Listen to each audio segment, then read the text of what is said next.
Hello and welcome back to Digital Assets Daily. Good morning, good afternoon, or good evening, wherever you are in your corner of the world.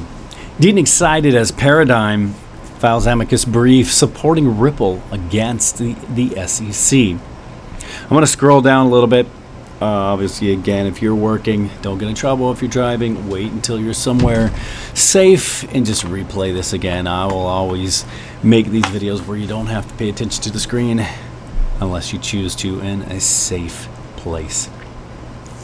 So Paradigm requests to file the Amicus brief against SEC's characterization of crypto assets as securities.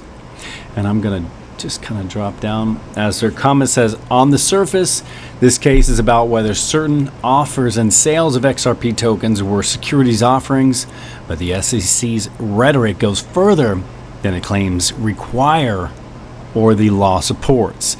It asserts that XRP tokens, and by extension many other crypto assets, are themselves securities. Let's scroll down just a bit again.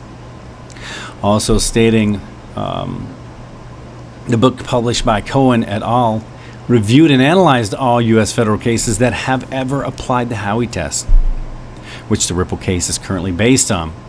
And then stated, this study confirmed that no federal appellate court has held that an asset that is an object of an investment contract transaction is itself a security, nor that a subsequent transfer of that asset would be a securities transaction, nor has the SEC cited any such authority, Paradigm added. Furthermore, Paradigm said it is not new to see the SEC use the Howey test to evaluate fundraising schemes. However, it is relatively new to see the same test applied to XRP tokens.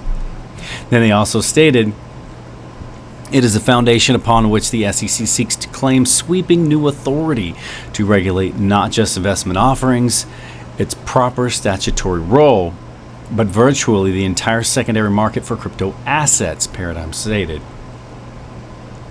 And then as we get down into John Deaton, Attorney Deaton, he said he's very happy right now that at New York Crypto Lawyers, the ineluctable modality of securities law, why fungible crypto assets are not securities, is an exhibit to their brief. And then he shares the tweet by James K. Phelan.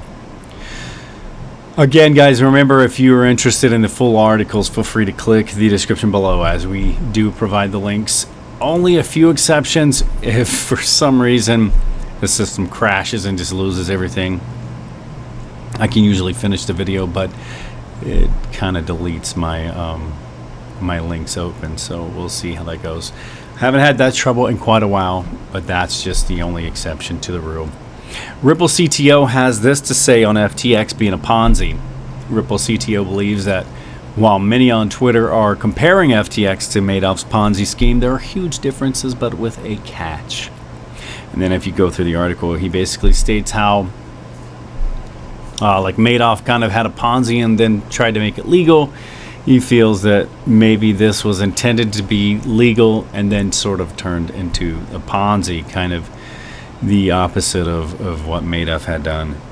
So basically, I'll read the last little section here. So he's, according to Schwartz, Sam Bankman-Fried appears to have started FTX as a legitimate cryptocurrency business before it gradually turned into a pyramid scheme, in contrast to Bernie Madoff, who intentionally started with a Ponzi scheme in the hopes of later replacing it with a legitimate business, but instead created the largest Ponzi in history with nearly 65 billion USD.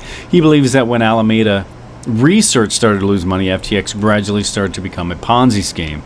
Another possibility is that the founder of FTX wanted the company to increase its profitability, and he further went on to state, in quote, his scheme ran off the rails either when Alameda started losing money or he just wanted Alameda to make more money. He put huge, entirely inappropriate risk on FTX, at first possibly to make it more profitable, eventually in an attempt to keep it afloat.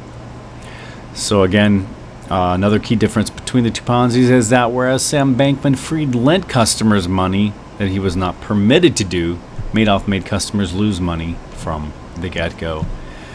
Also, too, Ripple NFT partnership, here's what to expect from the price. I like to toss those in from time to time.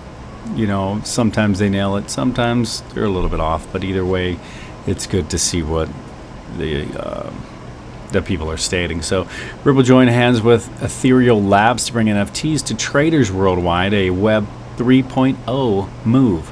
Partnership boosts XRP Ledger's NFT capabilities and establishes Ripple as a proven digital art and collectibles platform. Analysts have set a bullish target of 56 cents USD for XRP price in the short term. And guys, remember, this is not financial advice.